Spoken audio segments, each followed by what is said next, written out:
Matahari masih mengambang rendah di timur saat truk yang mengangkut rombongan melaju dengan kecepatan sedang. 10 putra dan 10 putri telah terpilih mewakili pangkalan untuk mengikuti perlombaan. Berdesak-desakan dengan barang dan peralatan tidak melunturkan senyum di wajah kami. Justru kami seolah-olah menjadikan hal itu sebagai kesenangan tersendiri, atau bisa dibilang liburan khusus siswa pilihan dari rutinitas belajar kelas 11. Mendapatkan teman baru serta cerita seru telah memenuhi isi kepalaku seperti pengalaman yang sebelumnya. Ya, aku memang sering terpilih untuk mewakili pangkalan untuk ikut serta dalam perlombaan. Bukan semata-mata berburu piala, tapi mendapat ilmu barulah yang membuat hati ini antusias. Pada kali ini, acara perlombaan akan diselenggarakan di suatu desa yang berada di daerah Jawa Tengah. Dan untuk menuju ke lokasi, truk pun harus melewati lintasan sepanjang pantai utara yang jalurnya berkelok-kelok cukup tajam.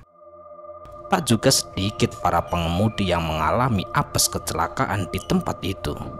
Bahkan kami juga melewati wilayah Alas Roban yang sangat terkenal dengan cerita mistisnya, salah satunya yaitu warung melayang kilometer 15. Namun entahlah kenapa saat truk mulai masuk ke jalan yang lebih kecil, hati ini mendadak hambar. Singkat cerita, setibanya di lokasi, kami pun disambut dengan beberapa rumah Belanda yang bisa dibilang masih cukup terawat. Pohon-pohon besar menyerupai kanopi, memberikan kesan sejuk dan asri tempat itu, walaupun cuaca kala itu tergolong cukup panas. Salah satu rumah Belanda yang berada tepat di samping bumi perkemahan, ya, yang dimaksud dengan perlombaan ini adalah sebuah perkemahan yang diadakan di sekolahan tempat aku belajar. Rumah Belanda itu dijadikan ruang sekretariat oleh panitia. Setelah mendapatkan nomor kafling tenda, semuanya pun bergegas memasuki area bumi perkemahan. Sebagai anak pramuka, mendirikan tenda besar bukanlah hal yang sulit. Tak butuh waktu lebih dari setengah jam, tenda-tenda dengan corak warna-warni pun sudah banyak memenuhi tanah berumput hijau itu. Ada sekitar 15 tenda di kafling putri dan 15 tenda di kafling putra. Setelah istirahat siang dan isoma, rupanya sudah ada kegiatan. Panitia pun mewajibkan setiap sangga mengirimkan 8 orang untuk tugas lapangan dan menyisipkan 2 orang anak untuk korvei. Dan karena atribut tenda seperti pioneering, gerbang, dan pagar belum jadi, maka disepakatilah kala itu aku dan Tia yang berjaga di tenda sembari merampungkan yang belum selesai. Aku memang sering sekali dipercaya untuk urusan tali temali, sehingga tidak kaget jika urusan membuat pioneering pasti akan dibebankan kepadaku. Dan singkat cerita, aku dan Tia pun selesai merapikan semuanya sekitar pukul 3 sore. Kami pun duduk di depan tenda sambil mengibas-ngibaskan topi besek berharap keringat di leher dan muka kami cepat kering. Dan sesuai dengan kebiasaanku, aku pun mencoba mengecek ponsel. Siapa tahu ada pesan masuk sambil menghilangkan rasa hambar yang sedari tadi sudah mengusikku. Aku pun membalas beberapa pesan yang tersangkut di layar ponsel. Mandi yuk, ajak Tia tiba-tiba. Kalau nunggu yang lain nanti malah antri, males, kusar Tia melanjutkan. Boleh. Mau mandi numpang di rumah warga atau di rumah Belanda itu? Ya, sejak awal kami memang telah diperintahkan untuk menggunakan kamar mandi yang ada di luar rumah Belanda dekat dengan bumi perkemahan, atau menumpang di rumah warga yang berada di belakang. Sedangkan untuk laki-laki disarankan untuk mandi di sungai yang ada di belakang pemukiman. Di mana ya? Di rumah Belanda aja kali ya, yang dekat. Kalau ke sana kejauhan dan malu juga pamitnya kalau ke rumah warga, kata Tia. Dan memang benar, karena untuk menuju rumah warga kami pun harus melewati daerah kafling tenda putra dan beberapa pohon asam yang sangat besar. Oke, baik. Aku pun mengangguk lalu cepat menyambar handuk dan tempat mandi dari tas gemuk di dalam tenda. Sesampainya di depan kamar mandi, aku merasakan ada hal yang aneh, seolah-olah ada beberapa pasang mata yang sedang mengintai dan siap menerekamku, padahal waktu itu hanya ada kami berdua. "Ya, Tia, mandinya barengan aja yuk," pintaku memelas. "Ih, kamu kenapa sih, aneh banget sih?" "Enggak ah, mandi sendiri-sendiri aja lah, orang kamar mandinya banyak yang kosong begini kok," sungut Tia dengan raut mencibir.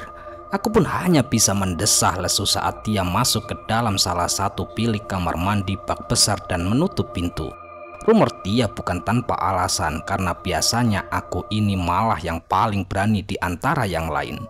Bahkan aku pernah bertugas memakai pakaian kunti di kuburan untuk menakut-nakuti siswa baru di kemah penerimaan tamu ambalan. Namun entah kenapa di tempat ini nyaliku menciut. Dengan terburu-buru, aku pun langsung menanggalkan pakaian dan lalu mengguyur tubuh. Airnya memang tidak terlalu dingin, tapi kamar mandi itu terasa lembab dengan banyak lumut yang menempel pada dinding. Dan saat pintu tertutup, ruangan itu pun juga minim cahaya. Hanya ada kaca kecil persegi di dinding bagian atas sebagai akses masuk pencahayaan sinar matahari. Aku tidak keramas dan hanya mandi sekenanya saja. Pikiranku saat itu yang penting cepat selesai lalu keluar dari kamar mandi itu. Begitu rampung membilas, aku pun langsung memakai kembali rok pramuka dan kaos biru. Sedangkan baju pramuka kala itu aku sengaja lipat agar bisa dipakai nanti saat kegiatan.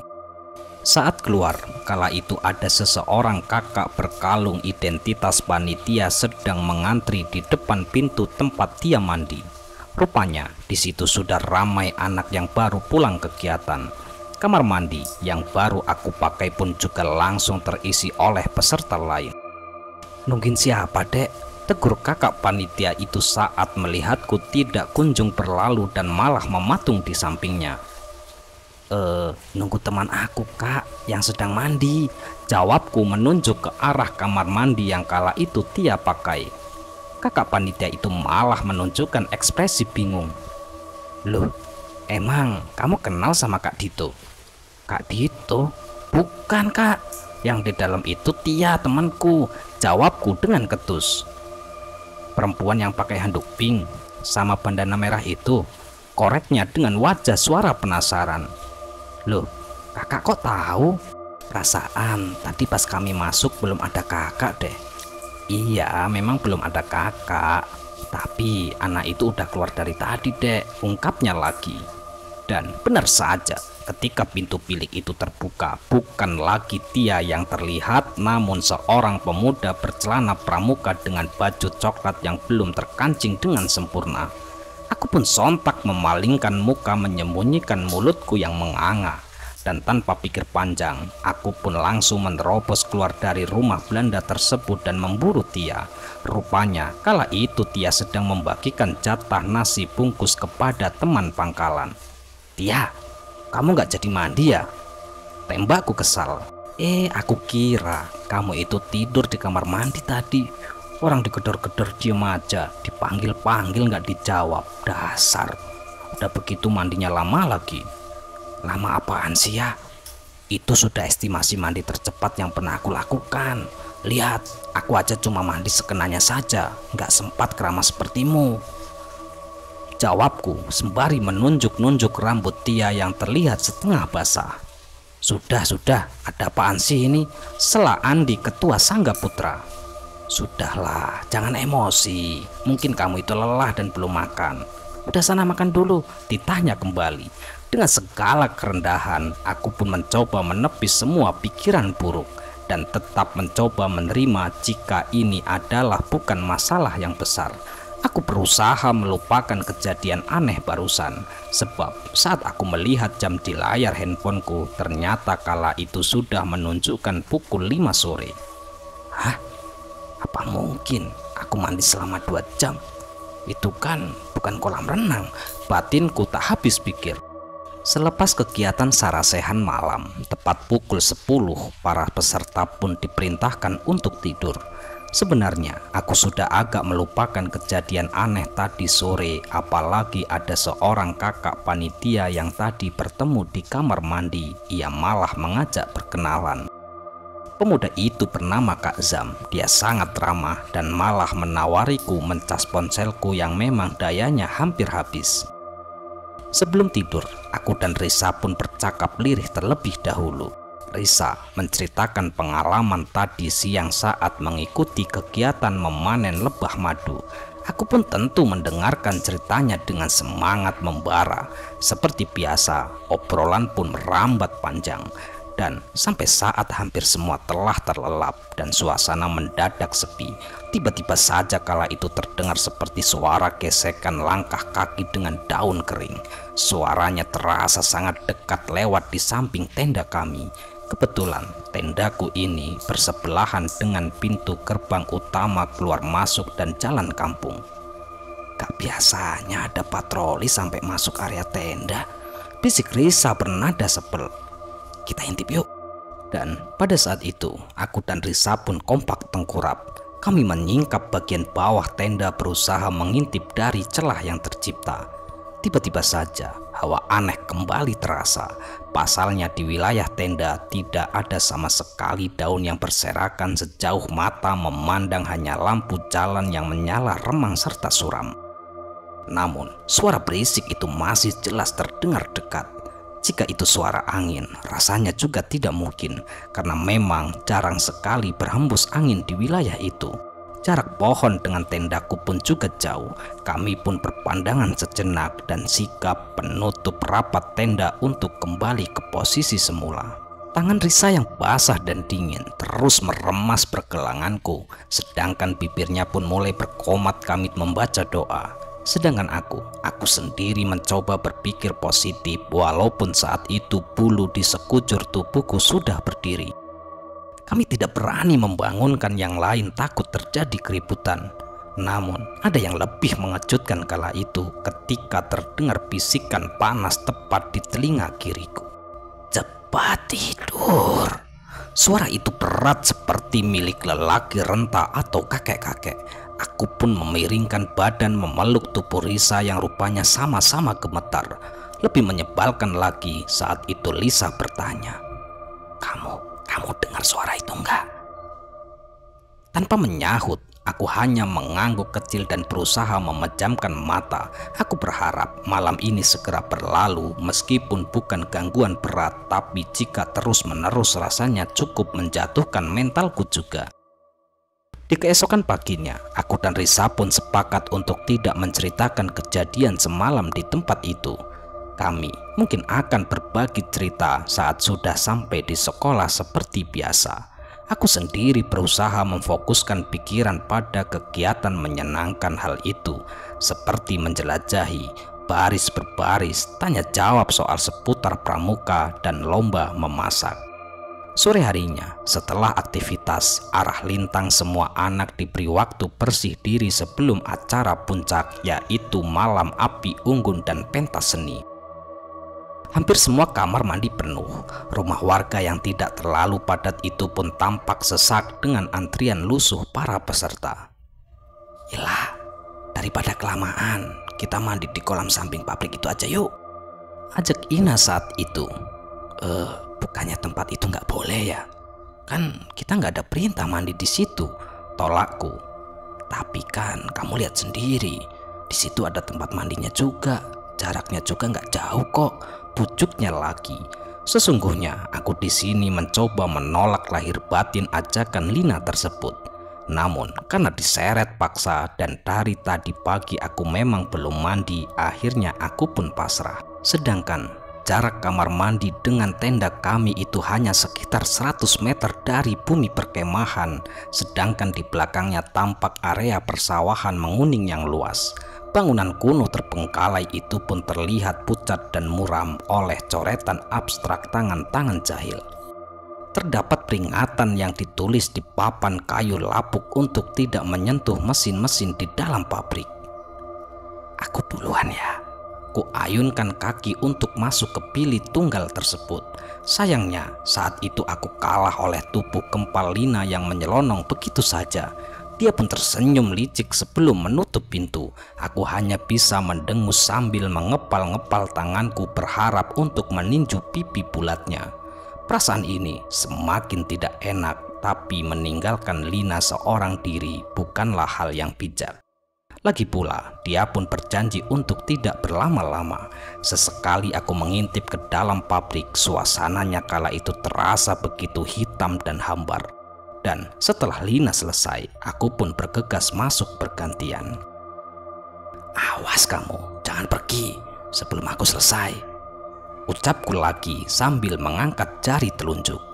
Dengan perasaan was-was bercampur ragu, aku pun nekat membuka baju lalu mandi seperti waktu itu. Aku mandi sekenanya saja. Kuedarkan pandanganku ke sekeliling kamar mandi yang terasa lembab dan lebih pengap. Yang lebih membuat merinding adalah bau anyir yang semakin lama semakin jelas tercium. Setiap kali mataku terpejam oleh guyuran air, bayangan hantu tak lelah berseliweran. Alhasil aku pun seperti orang yang gelagapan. Entah sudah bersih atau belum, aku pun segera memakai baju ganti saat terdengar suara benda tajam yang bergesekan. Mungkin itu suara petani yang membersihkan cangkul, gumamku seorang diri. Namun sepertinya aku salah total. Ya, ketika aku keluar, kala itu tak ada seorang pun termasuk batang hidung Lina. Lagi dan lagi kala itu aku dihianati teman sendiri. Aku sempat melongok ke bagian belakang kamar mandi untuk memastikan jika memang tidak ada siapa-siapa. Dan kaki ini pun mendadak lemas saat tiba-tiba tercium bau ubi bakar yang menyengat disertai suara geraman. Ingin melesat, tapi kaki terasa tertancap di tanah, sedangkan tulangnya lembek bagaikan puding. Hati ini pasrah, namun tidak dengan pikiranku. Dan dengan susah payah aku pun mengumpulkan kekuatan untuk berlari. Kuayunkan kaki sekuat mungkin. Aku berusaha berteriak walau yang keluar hanya angin kosong dari tenggorokan. Sesuatu seperti sarang laba-laba pun mendadak menerpa muka ini. Seketika aku pun terjatuh dan tempat alat mandiku pun ikut terpelanting di jalan berbatu. Dengan tangan gemetar ku raih kembali tempat mandiku itu dan bangkit untuk berlari. Sialnya, sendal jepitku pun kala itu putus sehingga kembali membuat tubuh ini terbanting. Pipiku pun sudah basah waktu itu karena suara geraman yang terus mendengung di telinga. Suara itu sangat jelas sampai-sampai aku pun seperti kencing di celana. Aku pun terus berlari, rasanya itu adalah 100 meter terpanjang yang pernah kulalui. Begitu sampai di depan tenda, aku pun langsung jongkok meringkuk sambil sesekukan hampir semua anak mengerumuniku. Mulut ini pun kian keras menangis waktu itu. Aku tidak sadar berapa lama ditenangkan. Seingatku ada tangan yang mendarat keras di pipi. Lalu telinga ini mendengar sentakan dari Andi. "Istighfar, istighfar Lila, istighfar. Sudah jangan menangis." Barulah aku pun tergugah untuk menenangkan diri dan kembali mengingat Tuhan. Setelah cukup tenang dan menyeruput teh hangat, aku pun mulai berhenti menangis. Saat itu sudah hampir waktu maghrib sehingga semuanya pun bergegas ke masjid terdekat. Teman-temanku belum berani menanyakan kepadaku perihal apa yang terjadi. Mereka pun jelas lebih paham tentang bagaimana cara bereaksi untuk saat ini. Terlalu menuruti rasa ingin tahu hanya akan memperkeruh keadaan. Aku pun hanya berharap jika semua ini sudah selesai. Akan tetapi, saat baru selesai dari masjid dan hendak ke bumi perkemahan, langkah kami dicegah oleh beberapa panitia. Untuk adik-adik, sementara di sini dulu sampai ada perintah selanjutnya ya," tegas salah satu panitia berpawakan kurus itu. Kak Azam kala itu menghampiriku. Kamu kenapa? Kok mukanya pucat banget?" tegurnya kepadaku. Aku pun menggeleng. "Kayaknya tadi kelelahan dan belum makan," timpal Risa yang memang sedari tadi ada di sampingku. Seseorang menepuk pundak Kak Azam memberikan isyarat agar cepat beranjak. "Jangan lupa makan," pesan Kak Azam sebelum pergi. Andi selaku ketua Sangga Putra memiliki tanggung jawab besar untuk teman sepangkalan. Ya, dia yang menamparku, tapi kini dia meminta maaf dengan meminjamkan sandal jepit miliknya. Ia juga menyuruh beberapa anak yang berada di masjid untuk tetap tinggal sesuai arahan panitia. Sedangkan dia akan mencari teman sepangkalan lain agar tidak terpencar lagi, karena memang hampir tidak mungkin 20 orang akan berkumpul terus-menerus. Pasti ada kalanya drama mencari teman itu terjadi. Namun karena terlalu lama menunggu ketua sangga, akhirnya satu persatu dari kami pun berpencar lagi, tak terkecuali aku dan Risa. Kami berdua berniat kembali ke tenda untuk mengambil handphone yang awalnya sayup tapi semakin mendekati bumi perkemahan. Suara teriakan-teriakan itu pun kian terdengar, dan betapa terkejutnya kami kala itu. Aku pun sontak membuka mulut sementara Risa memeluk sebelah lenganku. Rupanya sedang terjadi kesurupan massal di lokasi bumi perkemahan.